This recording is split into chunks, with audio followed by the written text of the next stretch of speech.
আচ্ছা, এখন কিন্তু যত রকম পরীক্ষা আছে কম্পিটিটিভ এক্সাম, সেক্ষেত্রে কিন্তু ফিজিক্সের অঙ্ক আসে। বিশেষ করে রেলের পরীক্ষার ক্ষেত্রে কিন্তু ফিজিক্সের অঙ্ক কম্পালসারি। আজকে আমরা ফিজিক্সের জড়তরি থেকে কিছু অঙ্ক করব। আর টোটাল 7টা অঙ্ক করবো আজকে।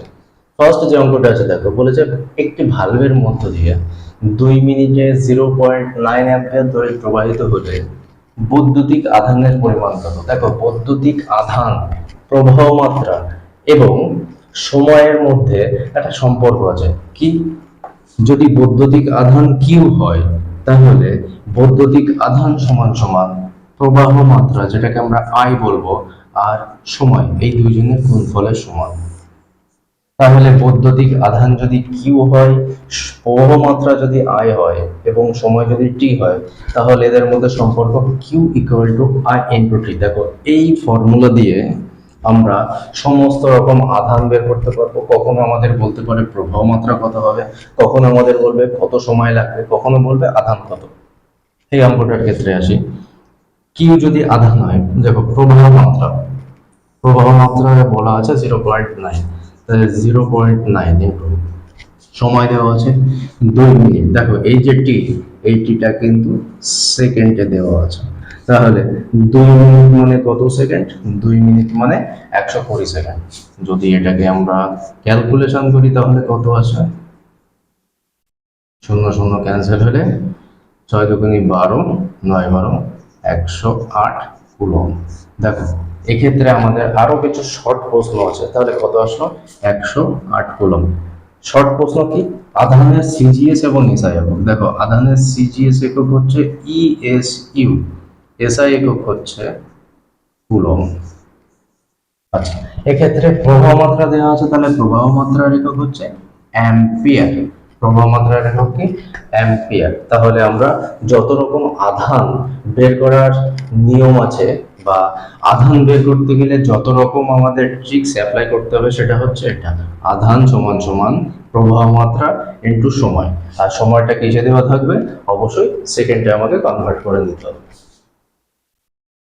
আচ্ছা, দেখো, দ্বিতীয় যে অঙ্কটা আছে, দ্বিতীয় অঙ্কটা বলেছে 12 কেজি ভরের কোনো বস্তুকে ভূমি থেকে কিছুটা উচ্চতায় রাখা হয়েছে। বস্তুটির স্থিতিশক্তি যদি 600 জুল হয়, তাহলে বস্তুটিকে কত উচ্চতায় রাখা হয়েছিল? কি কি আমাকে দেওয়া আছে?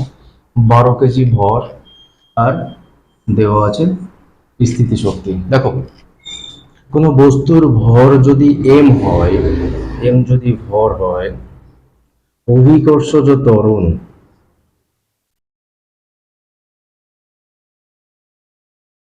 অভিকর্ষজ ত্বরণ যদি জি হয়, আর কোনো বস্তুকে যদি এইচ উচ্চতায় রাখা হয়, তাহলে এইচ হচ্ছে উচ্চতা, তাহলে বস্তুর মধ্যকার স্থিতিশক্তি কি হবে জানো? স্থিতিশক্তি হচ্ছে স্থিতিশক্তি সমান সমান এম জি এইচ। এই পরিমাণ স্থিতিশক্তি তার মধ্যে জমা হয়। দেখো, আমাদের অপশন দেওয়া হচ্ছে -5 metre, 5 metre per second, 5 metre, 5 metre per second to the power -2। দেখো, এক্ষেত্রে আমাদের এই স্থিতিশক্তি কত জুল কার্য, বা স্থিতিশক্তি কত বলেছে? 600। তাহলে আমরা বলতে পারি m g h equal to 600। দেখো, এই অঙ্কে আমাকে জি এর মান দেওয়া আছে 10, এটা প্রোভাইড করা থাকে। তাহলে এম জি এইচ, অর্থাৎ এক্ষেত্রে আমাকে এইচ এর মান বের করতে হবে। এইচ ইকুয়াল টু কি হবে? 600/m into G. 600 বাই, দেখো, এম বলতে ভর, বস্তুর ভর দেওয়া আছে 12, আর জি এর মান আমাদের দেওয়া আছে 10। শূন্য শূন্য কাটলে 12 দিয়ে 60কে কাটো, 5। তাহলে কত পেলাম? 5। এখন দেখো, এখানে অপশন আছে -5 metre, 5 metre per second, 5 metre, 5 metre second to the power -2। দেখো, উচ্চতা হয় মিটার, না হলে সেন্টিমিটার। মিটার বলতে এসআই এককে, সেন্টিমিটার বলতে সিজিএস এককে। তাহলে দেখতে পাচ্ছি আমাকে দেওয়া আছে সব এসআই এককে, তাহলে উত্তর হবে 5 মিটার। 5 মিটার।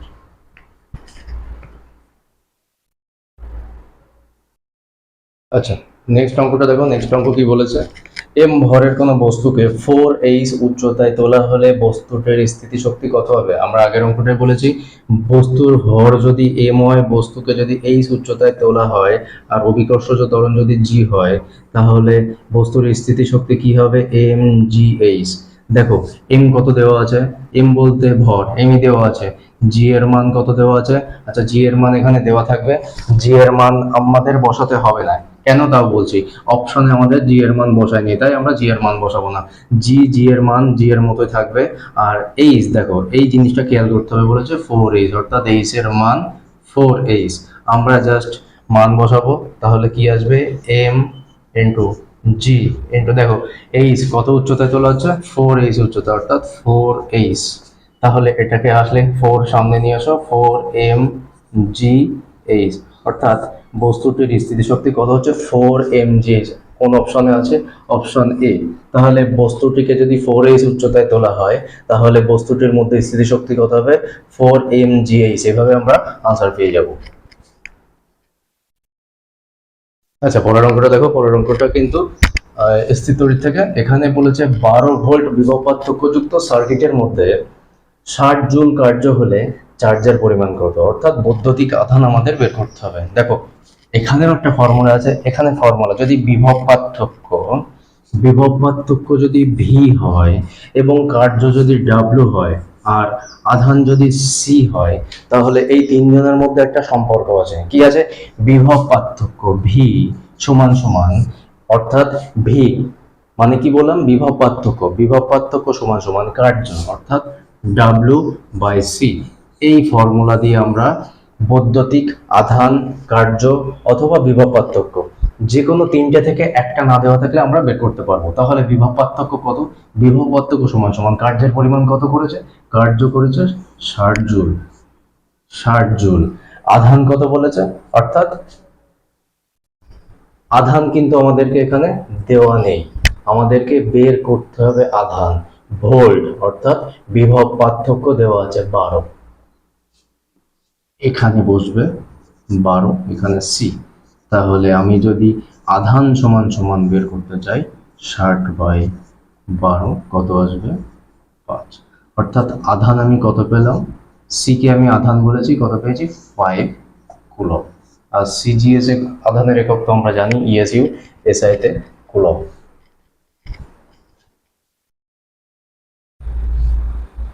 আচ্ছা আমাদের নেক্সট অঙ্কটা কি বলেছে? নেক্সট অঙ্ক বলেছে 7 নিউটন বল প্রয়োগ করে কোনো বস্তুর দ্বারা কৃতকার্য যদি 56 হয়, তাহলে অতিক্রান্ত দূরত্ব কত? এখানেও আমাদের ফর্মুলা ইউজ করতে হবে। দেখো আমরা কিন্তু জানি যদি কার্যকে যদি আমরা ডাব্লিউ দিই আর বলকে যদি আমরা এফ বলি এবং দূরত্ব যদি ডি হয়, তাহলে কার্য সমান সমান এফ ইন্টু ডি, অর্থাৎ কৃতকার্য সমান সমান বল এবং সরণের গুণফল। দেখো এখানে কিন্তু আমাদেরকে বলেছে 7 নিউটন বল, অর্থাৎ এফ এর মান কিন্তু 7, কার্য কত দেওয়া আছে? 56 জুল, দূরত্ব বের করতে হবে। আমি যদি ডি এর মান বের করতে চাই, তাহলে D equal to W by F. কৃতকার্য কত দেওয়া আছে? 56। আচ্ছা কত বল প্রয়োগ করছে? 7 নিউটন। 7 দিয়ে 56কে কাটলে 8 আসে, তাহলে দূরত্ব কত হচ্ছে? 8। এবার কথা হচ্ছে আমাদের কিন্তু সব এসআই এককে দেওয়া আছে। কার্যের সিজিএস একক হচ্ছে আর্ক, এসআই একক হচ্ছে জুল। বলের সিজিএস একক হচ্ছে ডাইন, এসআই একক হচ্ছে নিউটন। তাহলে আমরা দেখতে পাচ্ছি এখানে ইউনিট কিন্তু এসআই তে দেওয়া আছে, তাহলে আমাদের আনসারটা হবে 8 মিটার। আর একটা জিনিস, কার্যের সিজিএস একক হচ্ছে আর, এসআই একক হচ্ছে জুল। আচ্ছা বলের সিজিএস একক হচ্ছে ডাইন, এসআই একক হচ্ছে নিউটন। আচ্ছা দূরত্ব যেটা আমরা ডি দিয়ে প্রকাশ করেছি, এটা সিজিএস হচ্ছে সেন্টিমিটার, এসআই হচ্ছে মিটার। আচ্ছা নেক্সট যে অঙ্কটা আছে সে অঙ্কটা দেখবে 13 কেজি ভরের কোনো বস্তুকে যদি মাটি থেকে 5 মিটার উপরে তোলা হয়, তবে কার্যের পরিমাণ কত হবে? দেখো একটা সাধারণ হিসাব, কোনো বস্তু ধরো মাটি থেকে আমি এত উচ্চতায় তুলছি, বস্তুটিকে মনে করি এই উচ্চতায় তোলা হচ্ছে, অভিকর্ষজ ত্বরণ যদি জি হয় এবং কার্য যদি ডাব্লিউ হয়, তাহলে একমাত্র এখানে স্থিতিশক্তি হিসাবে কাজ করবে কি m g h. M g h, তাহলে কোনো বস্তুকে যদি এইচ মিটার তোলা হয়, অভিকর্ষজ ত্বরণ যদি জি হয় এবং বস্তুর ভর যদি এম হয়, তাহলে আমরা কি বলবো যে স্থিতিশক্তি কি হবে এম জি এইচ। তাহলে এম এর ভর কত, দেখো এম কত দেওয়া আছে, এম দেওয়া আছে 13, আর জি এর মান এখানে দেওয়া আছে G equal to 9.8 metre per second square. তাহলে জি এর মান কত দেওয়া আছে 9.8 মিটার পার সেকেন্ড স্কোয়ার, তাহলে এম অর্থাৎ ভর 13, জি 9.8, আর এইচ কত উচ্চতায় তোলা হচ্ছে, এইচ হচ্ছে 5 মিটার উচ্চতায় তোলা হচ্ছে। তাহলে এটাকে আমরা যদি ক্যালকুলেশন করা হয় 1398/10 ইন্টু 5, তাহলে এখানে 5 দিয়ে 10কে কাটো, 2, 98কে কাটো, 98কে কাটলে আসে 49। এবার 13 × 49 করলে কত আসছে, 98কে কেটে 49, তাহলে 13 × 49 করলে আসছে 673। এটা হচ্ছে স্থিতিশক্তি, অর্থাৎ বলেছে কত উচ্চতায়, 5 মিটার উচ্চতায় কত কেজি ভর, 13 কেজি ভরের কোনো বস্তুকে তোলা হচ্ছে, তাহলে কি পরিমাণ কার্য করবে, এমজিএইচ পরিমাণ কার্য করবে। আমি কত পেলাম, 673। দেখো যেহেতু বলেছে কি পরিমাণ কার্য, তাহলে সবই দেখতে পাচ্ছি আমরা, এখানে এসআই একক দেওয়া আছে, তাহলে কার্যের এসআই একক কি জুল, তাহলে 673 জুল। কোথায় আছে 673 জুল, অর্থাৎ অপশন এ হচ্ছে রাইট আনসার।